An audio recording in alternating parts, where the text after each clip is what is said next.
everyone. Today we have our another new episodes, and tomorrow we have our very good debate. Like we have to arrange some debate. So I believe four of our speakers also join the tomorrow debate. Before that, they will give some analysis on computings, modern technologies. First, I would like to give chance to our honorable professor, Professor Ram. Okay, today we're talking about confidential computing. Confidential computing is kind of the latest iteration of doing computations securely, mostly in the cloud. We've got encryption for repositories, which is covering computing at rest. We have encryption for transport when we go over the network, and that's protecting data as it moves. And then confidential computing creates an environment whereby the processing of the data happens in a secure space. And that's protecting data in use. So with all three of them, you get protection at rest, with data at rest, protection for data in transit, and then with confidential computing, you get protection for data in use. And the reason you want to use this in the cloud environment is to allow you to do confidential projects, highly secure projects in the cloud. Otherwise, if you don't do this, then the effort you're making in a shared environment may not be secured, and somebody else may be able to take a look at this. It can be applied to other things, though. One of the other interesting areas that's being applied is for computing at the edge. Much the same reason. You don't want somebody to come in and either observe or corrupt the data that is or the processing that's happening on the edge, because that will corrupt the end process. So overall, and it's a quick opener, the confidential computing applies specifically to data in use. It's used in a variety of ways to make sure that the project is fully secured throughout its entire production lifecycle. Thank you, Professor. Professor Donald. Can you unmute, please?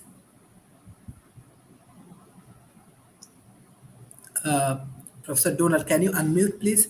Donald, you're muted. We can see your lips moving, but there's no sound coming out. You're muted. You show us muted. David Smith isn't muted. Yes. We can hear his keyboard. But Donald, you're still muted. You need to unmute on the app. You take your time, Professor Donald. No problem. You take your time. Sorry, yes. I clicked on something and it hid my and I have so many tabs open. I was having trouble finding the tab for this. Anyway, I'm back now. Well, Rob summarized it very well. I think that maybe I can add to it that it encrypts memory.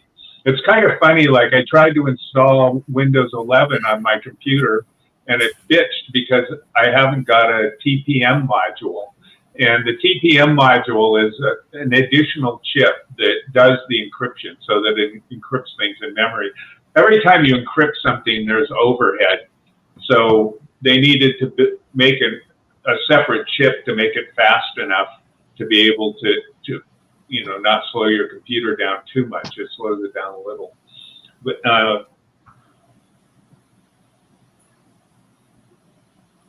I know how on Linux, if I get the right permissions, which viruses and things like that can do that. I mean, you shouldn't be able to get the right permissions. I can do it on Windows too. You can look at memory. So it's possible for bad guys to actually currently be able to look at memory and steal passwords and things like that. So I want to add that to what Rob said. There's viruses and things like that can actually steal your information right straight out of memory. I really don't know what to say beyond that. It's necessary, and as Rob said, everything else is encrypted. The traffic back and forth and the data on the hard drive, but that's just kind of a whole. Will it improve security? To quite a bit, but most cracks and are user error. So people click on URLs that they shouldn't click on. They inadvertently give passwords to people. They use simple passwords that can easily be cracked. And it's not going to solve the vast majority of cybercrime, but it'll help some. That's all. Thank you. Professor David Smith. The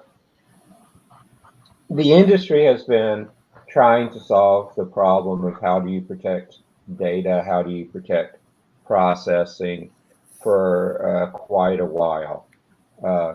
Back in the early 2000s, I was involved with a project where we were looking at how to set up then a trusted computing environment that involved having to certify each CPU that was used for processing and begin to look at that. And there were some early attempts by Intel and AMD to begin to implement that at that time. And the U.S. National Security Agency was one of the persons who was pushing that the hardest. And what we found back then is that security is a necessary evil, but no security is absolute. And that's where the progression started to where we see what we're doing today with confidential computing. And it has gone through multiple iterations of it.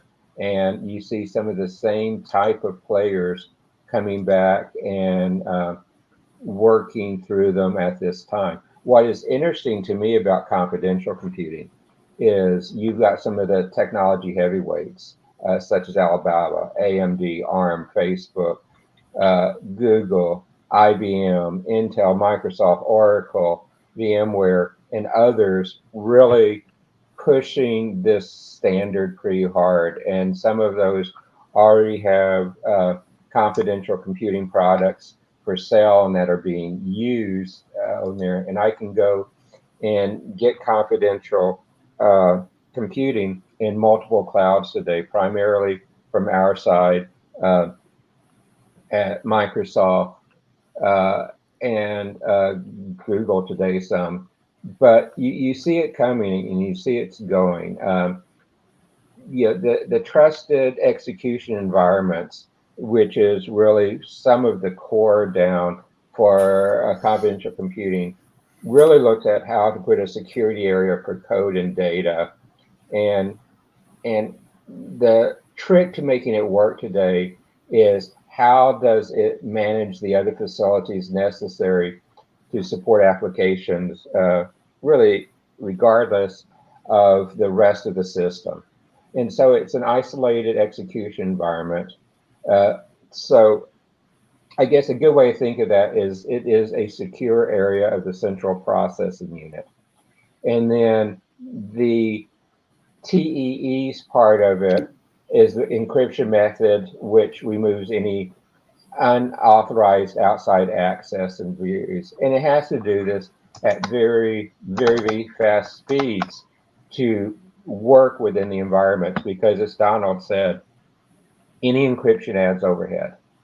And in today's multi-core, multi-processing environment, you're seeing this executed in the processor cores as well. So when this first started back in the early 2000s, it was one core. And then it's began to go. So you begin to see it now. And so what you see is part of confidential computing is at different layers of the processor stack, not the application stack, not the network stack, but the processor stack as well. And that is really necessary to implement confidential computing, particularly in a large cloud environment. So again, just a little bit more technical detail. Thank you. Mr. Marshall? Yeah, thank you, Sharif. I think all my colleagues have touched on most of the aspects of confidential computing. Ironically, at the beginning of the pandemic in March of 2020, I've been on a lot of Zoom calls since then, and one of the Zoom calls I had was with a high-level executive from Intel, and this is the first time I had heard of confidential computing, in which he explained to me how it works. And basically, his approach, and they have actually a product for this. But from in the general aspect, it's what Rob, Donald, and David have all touched upon. Confidential computing protects the data and applications by running them in a secure enclaves, as it was described to me by the Intel executive. And it isolates the data and the code to prevent unauthorized access. That's the basic concept. Whether it really works or not, I guess, is open to question. Even when the and he told me, even when the computing infrastructure is compromised, because one of my concerns is data, as Donald pointed out, data is always going to be compromised. Bad guys are always out there trying to overcome the systems for commercial reasons, political reasons, all sorts of reasons.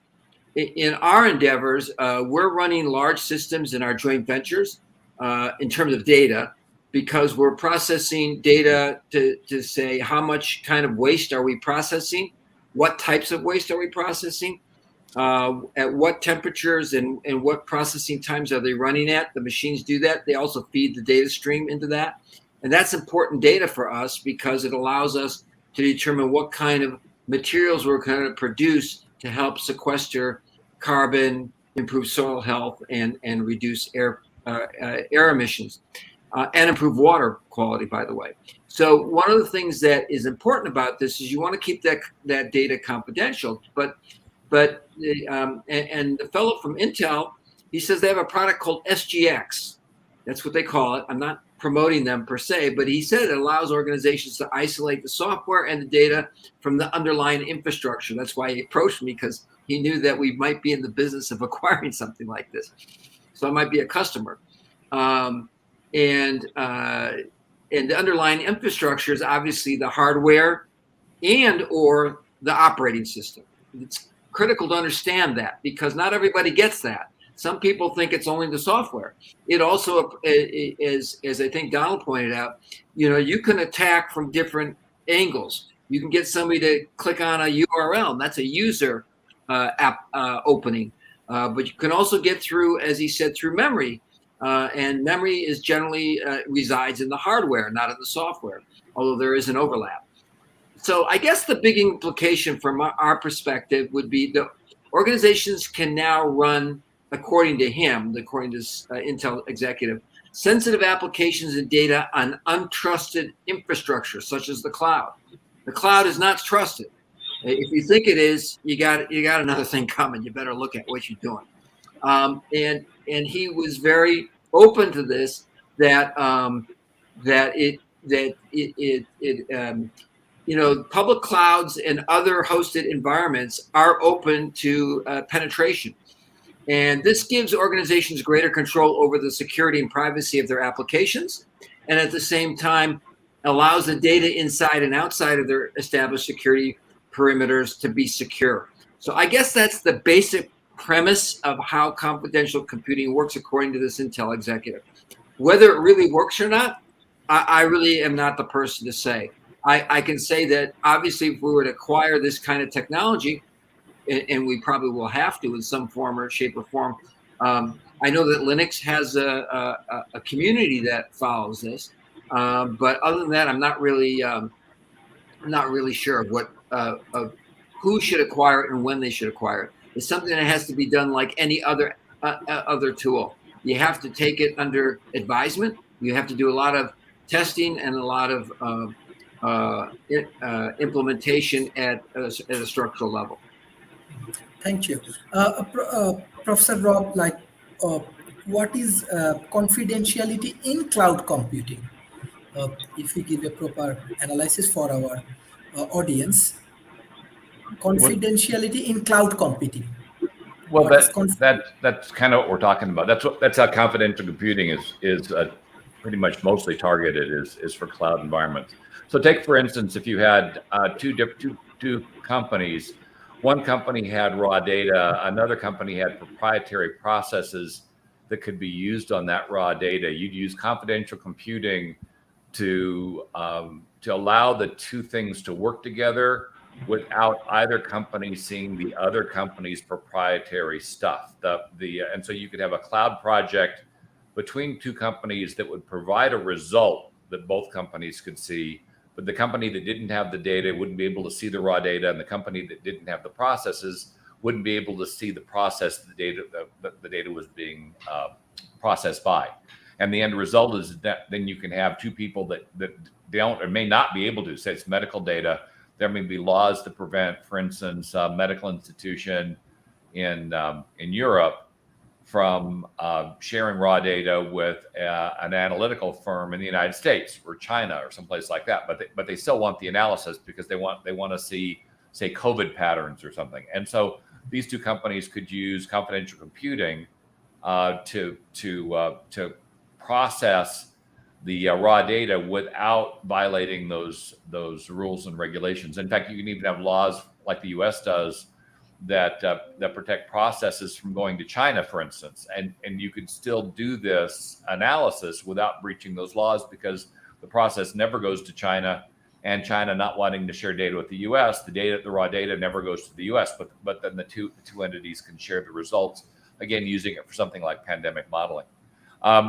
The other interesting thing about confidential computing is it uses TEE, which is a hardware-based trusted execution environment. And Donald brought up the TPMs, which is a trusted platform module.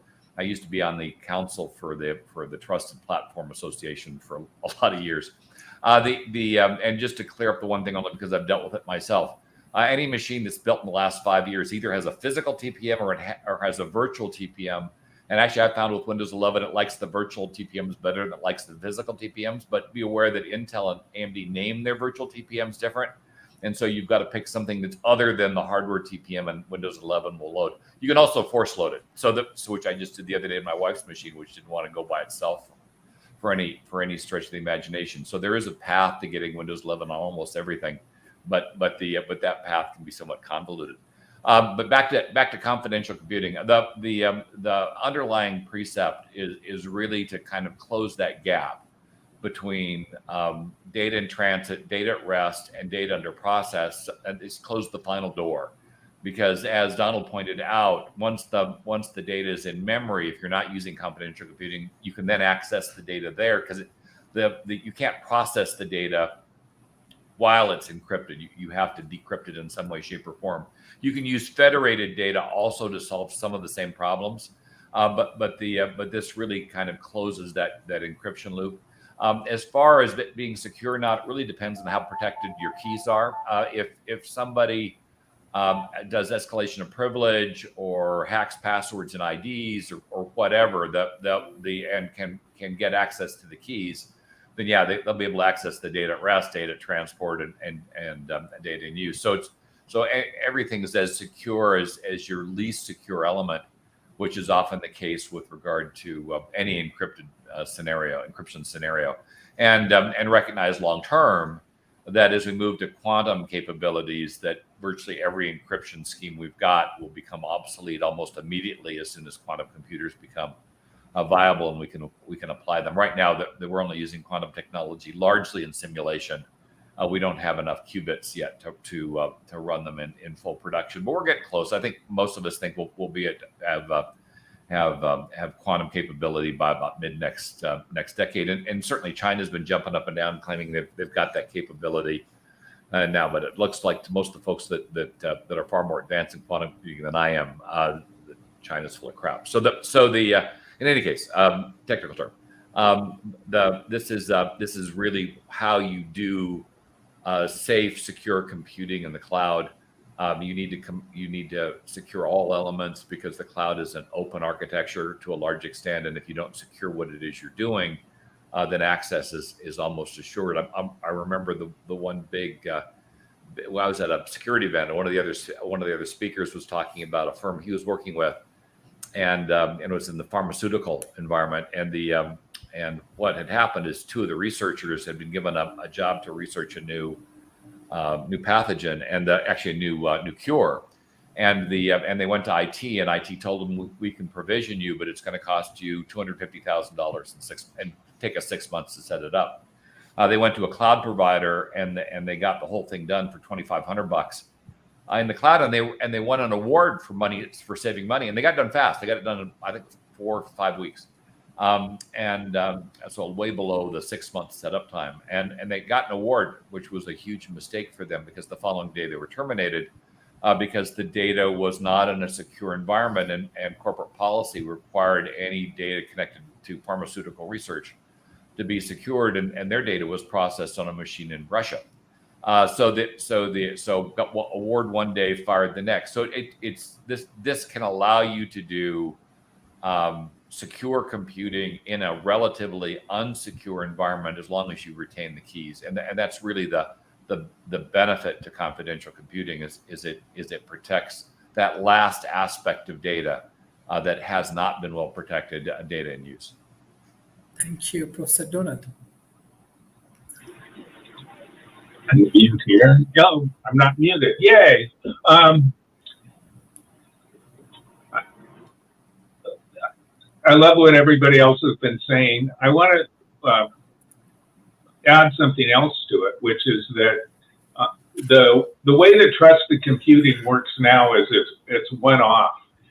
By having to add that chip to each computer, you're basically, for IT purposes, it's kind of a big job.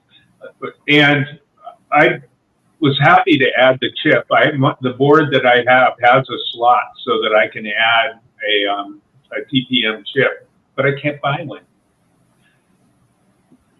It's an Asus board, and there just aren't any TPM chips for it. You can get them on eBay for like 10 times what they usually cost and things like that. There's pirates that are selling them, but I can't get them. So I tried to force load it, as Rob said, but you know what happens is you get the technical description from somebody who kind of did a less than stellar job at describing how to do it. You go through all the steps, it doesn't work.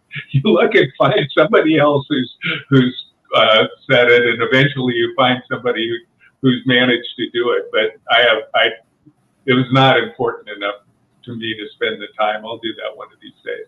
But so working with encrypted data is a pain in the neck, because things don't always work. And so there's tools that you can use to look at network traffic. And if you can look at network traffic and you can look inside the TCP packets, you can see if the right data is coming through. But when it's encrypted, you can't. And so just generally working with encrypted data is a pain in the neck. If a file system, you have an error in one of your files, if it's not encrypted, oftentimes you can recover it. But if it is encrypted, it's gone. To unencrypt it, the bits have to be exactly in the right place. So that's one of the problems with encrypted. And I think everybody else has been covering the main aspects of it. It's not actually that complicated when you think about it. Oh yeah, there's one other thing. There's no standard way of doing it. And there's a consortium that's been built to try and come up with a standard way of doing it, because not having standards can affect interoperability, because if different people do it differently, you can run into issues. For instance, if you want to store what's in memory on the disk for something like page to page it, if it's done differently, you can wind up having issues, and you have to, whoever writes the operating system and the drivers and things like that has to be aware of that. Everybody is in the consortium except Amazon. Amazon is doing it their own way. And so it's sad because the things where computers have really been successful, the things that are really successful are things that do have good interoperability and people use standards. And so for a while, this is going to be a little bit of a pain in the neck, but that's the way it is. That's the way computers are. Thank you. Yes, Professor David Smith. To some people, computers are more of a pain in the neck or other body parts than others because of the differences you see in trying to deal with data. The confidential computing, though, is really trying to be a way to push the catalyst for change in the cloud. Intel did a survey very recently that 88% of the respondents from what they classify as data sensitive industries, which is finance, medicine, and some of the others, are embracing confidential computing, which is no surprise really. And of that same survey, about 74% of the people in the Intel survey said they thought that this confidential computing, with the other parts we've all talked about, will solve a lot of the problems. And part of confidential computing before was built around some of the solutions that came out of the consortia and others. And you saw people like Intel and Red Hat and Open Enclave and Frentex do different parts of the stack and try to be putting them in place to do it. What is, I think, very interesting, though, is lately we've actually seen some vulnerabilities in it. For example, if you look at the SGX extension, some of the security research has shown it's vulnerable to side channel and timing account attacks. So even though it has upped the security posture considerably, there's still vulnerabilities in it, which is, I think, in any type of system and any type of encryption, you'll see some of those going because it's very difficult to be always 100% and to stay ahead of people creating tools to put exploits in place. I mean, it's a cat and mouse game. And you've seen that forever. I did a project once for a group right outside of DC, and we were looking at the encryption and trusted things used for distributing software, distributing movies, and other things like that. And we found out a real interesting statistic as part of that study that the average time for an exploit of a new security scheme was actually minus 8 days before it was officially released. So there was a break to that encryption scheme before it was officially released. Now, that is not the advanced cyber release, but the things you saw in movies and software and things. So it really is a cat and mouse game. What's encouraging about today, though, is the different pieces are coming together to create an ecosystem view of the computing environment. So it's at rest and transit, and as Robert said, it's in operation and processing. And that's beginning to get to where the solutions need to be. The other thing that is very encouraging is recently we've seen quite a few more open source products for confidential computing coming out, even other chips to do part of what Donald was talking about with Windows 11. So you're seeing alternative suppliers for that coming out as well. So it's an evolution that's going. It's one that I think is necessary. And it's one that is really looking at both the hardware, the transport, and the data elements of the computing environment. And as we all know, data is the most important part, and that's what people want to get to. So this is the beginning of putting that total solution in place. Thank you, Mr. Marshall.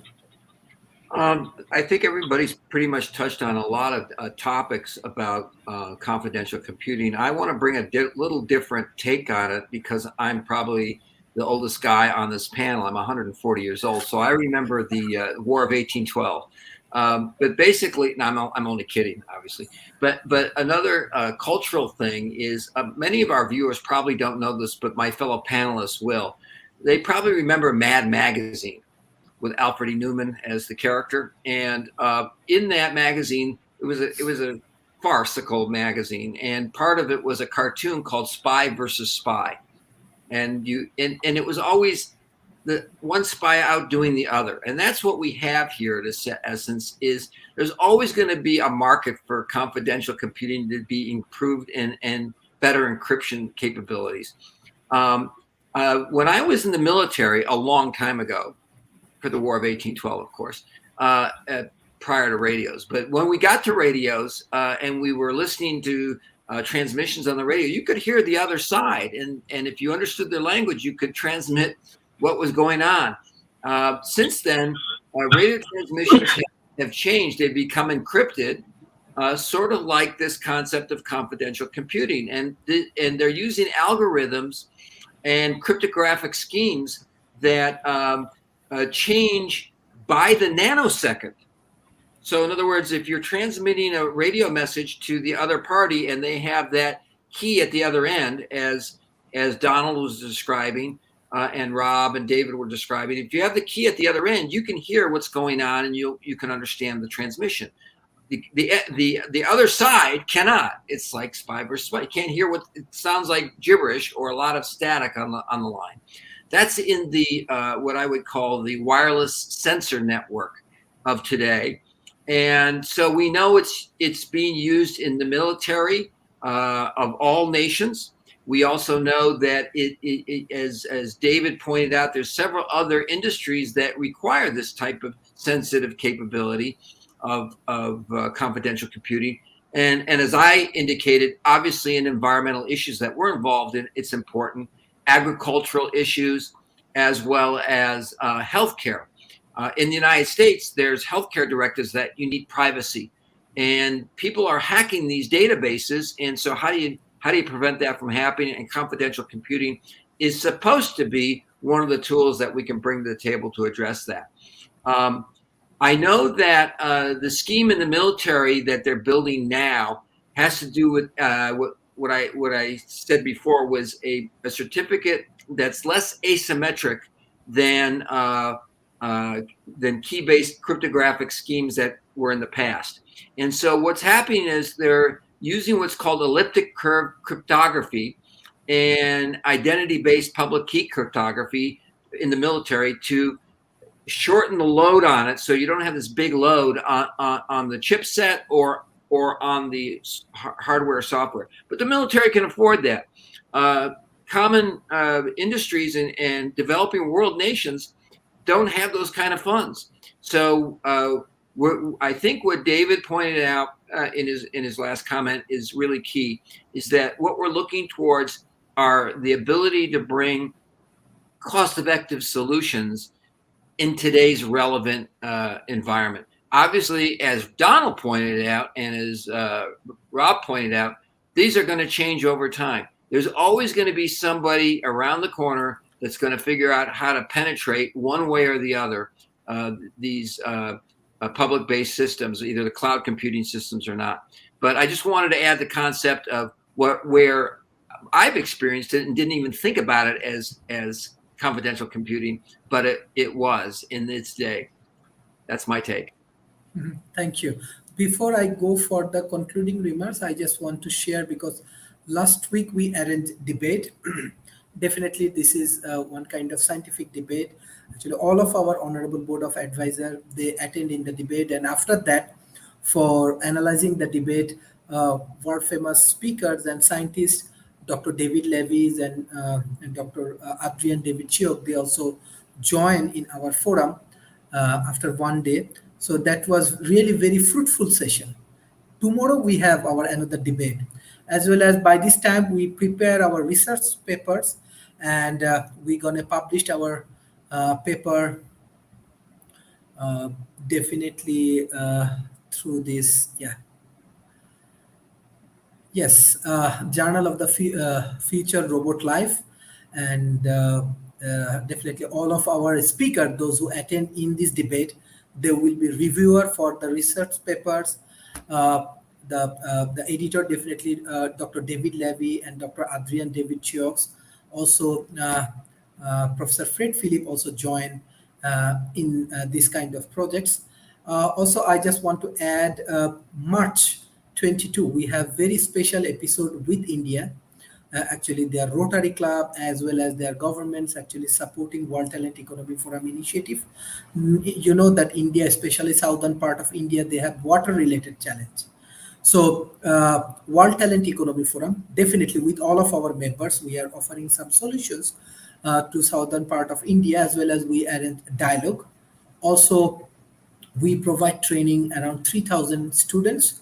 From 3,000 students, we will bring 10 students for this open dialogue.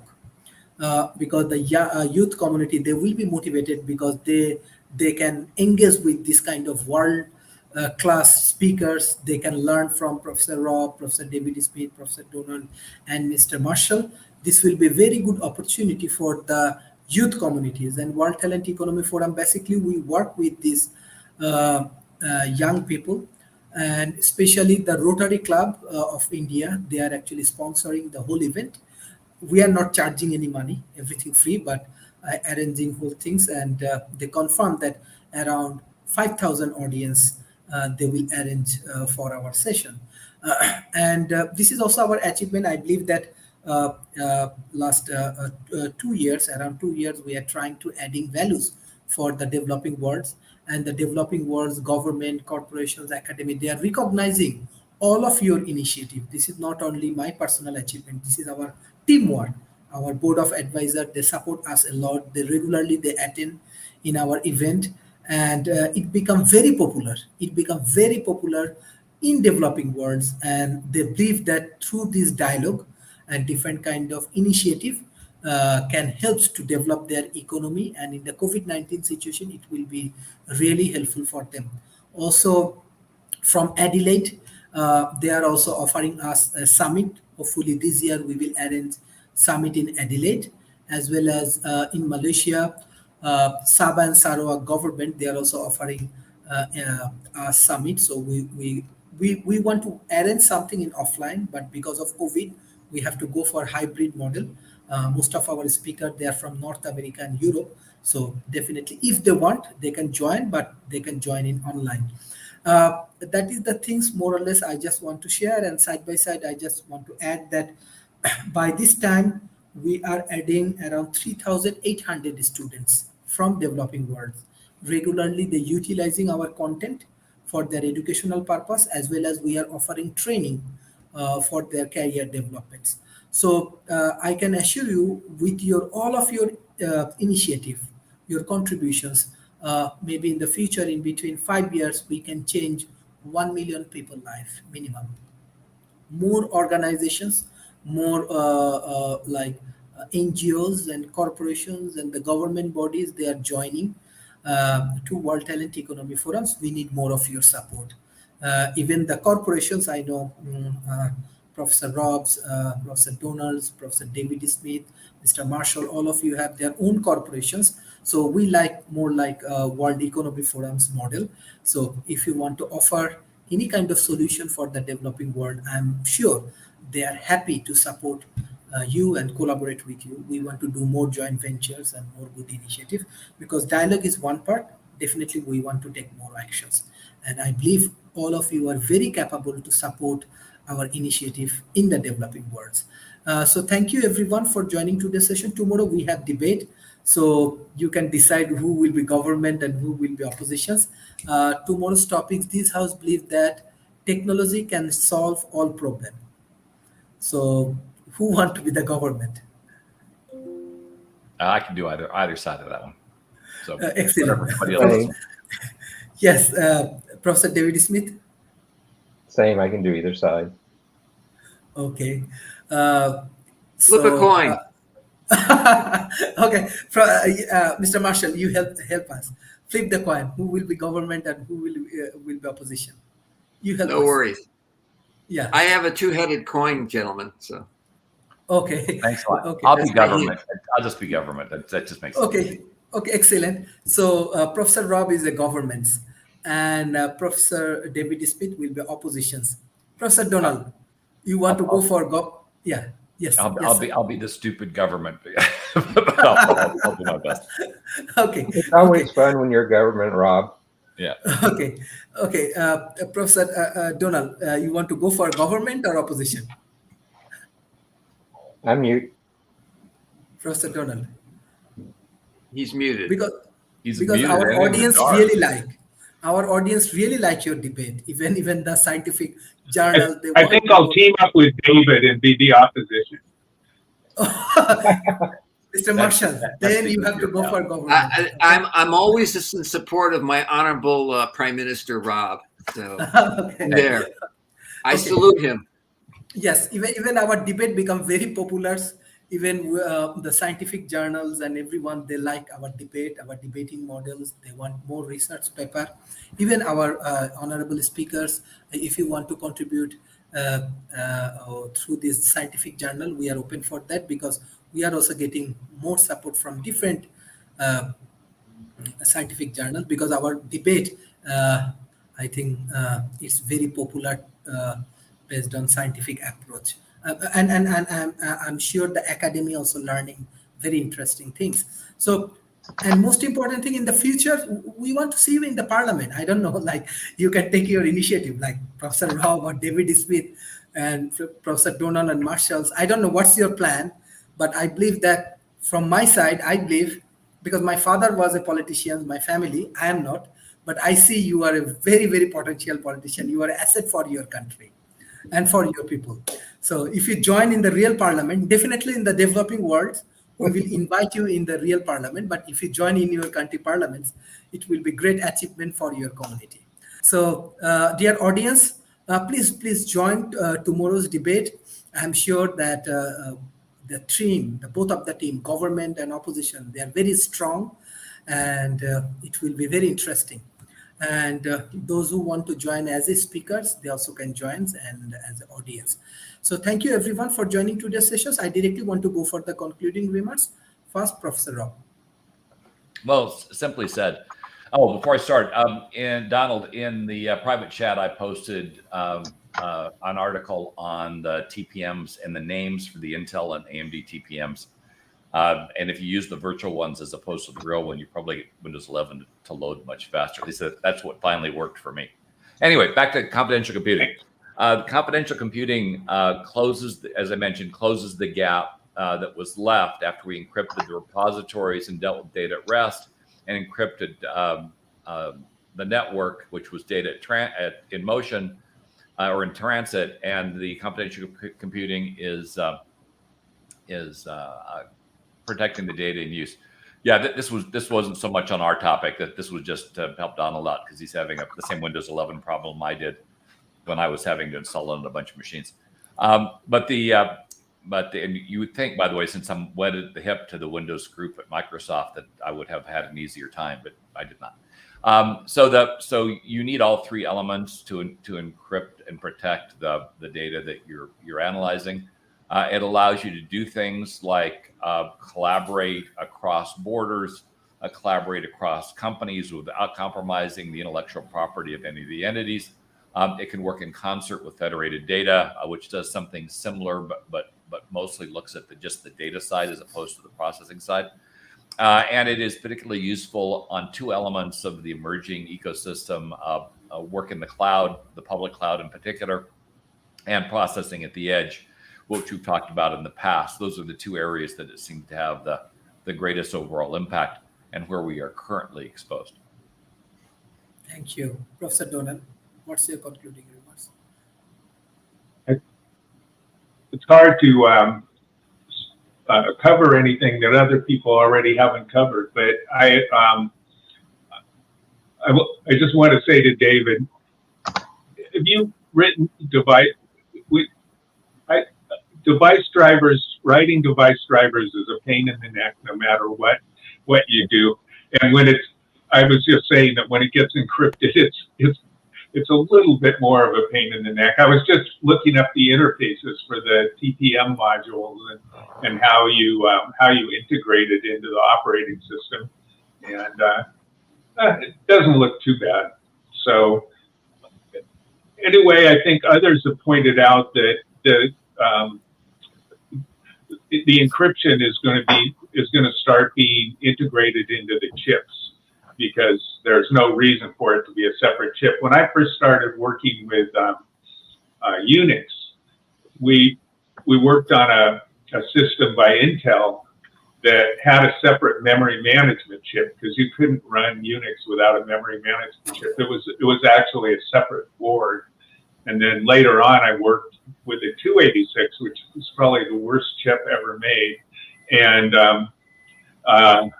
we had to do the compiler. I ported the assembler for that, for AT&T. And these things are going to be iterations, and I think that trusted computing is going to be it's going to make things somewhat better.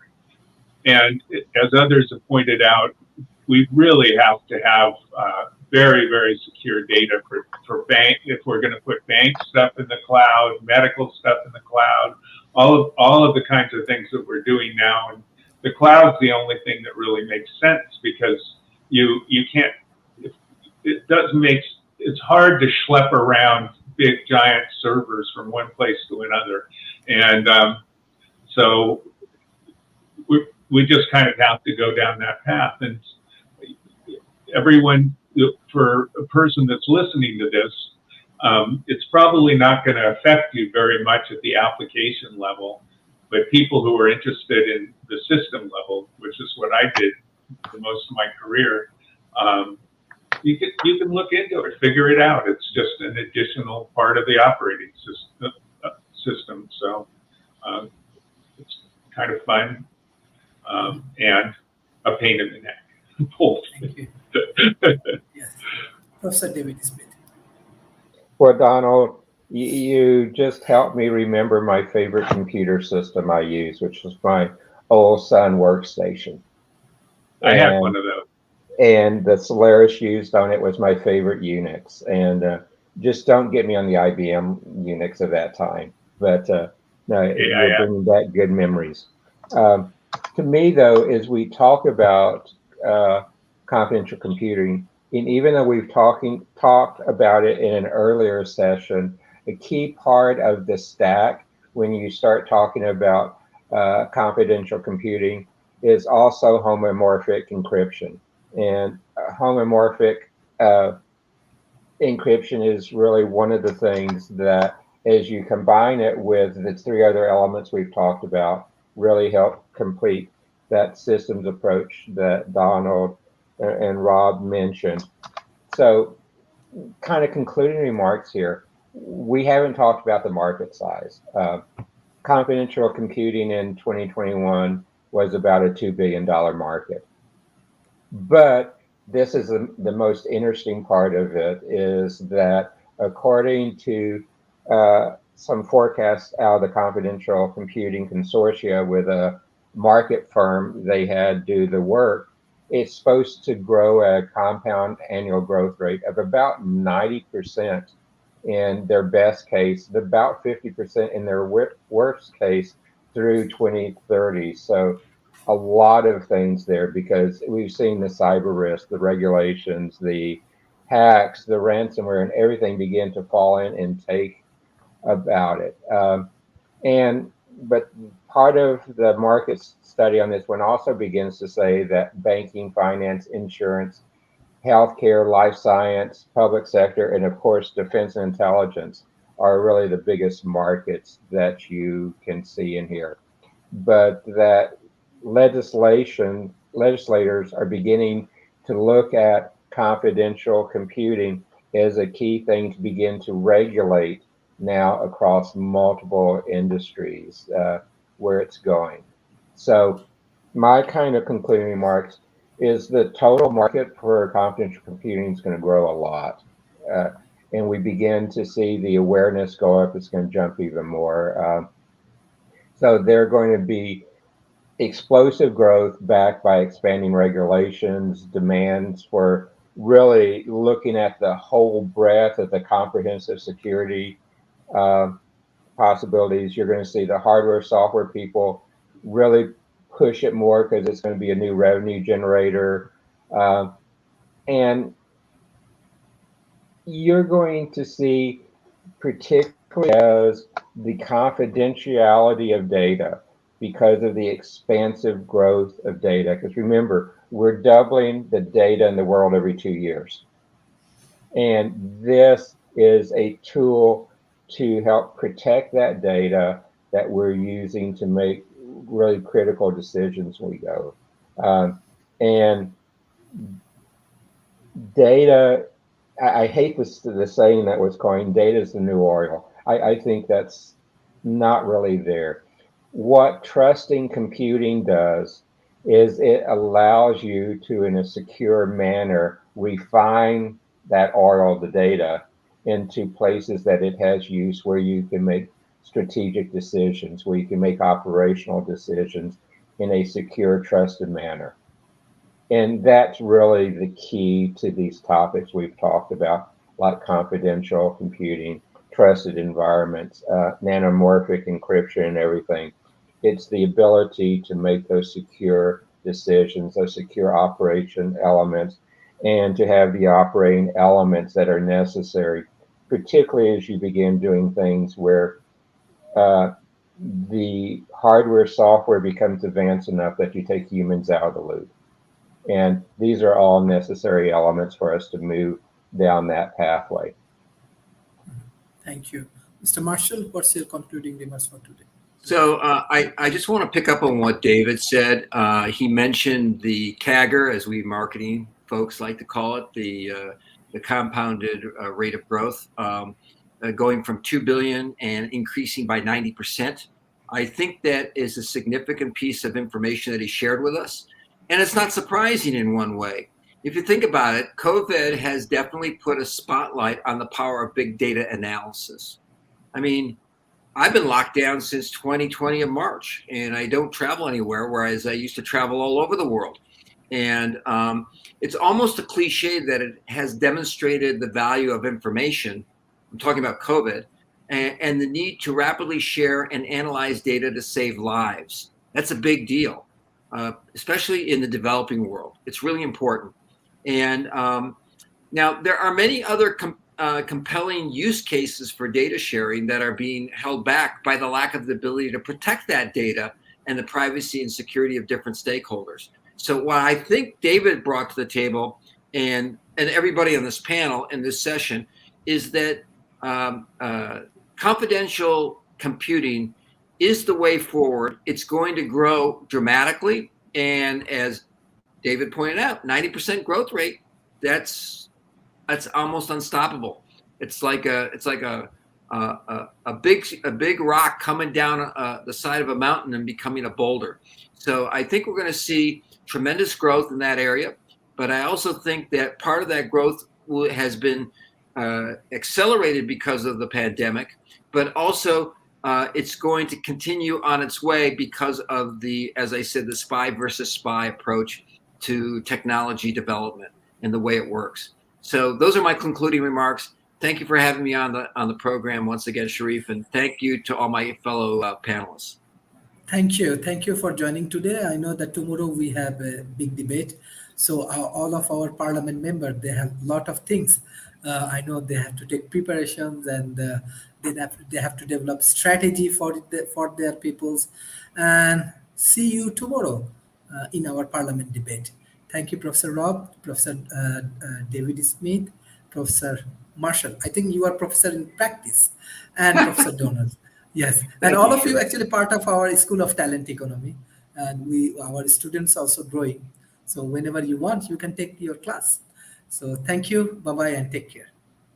Bye-bye.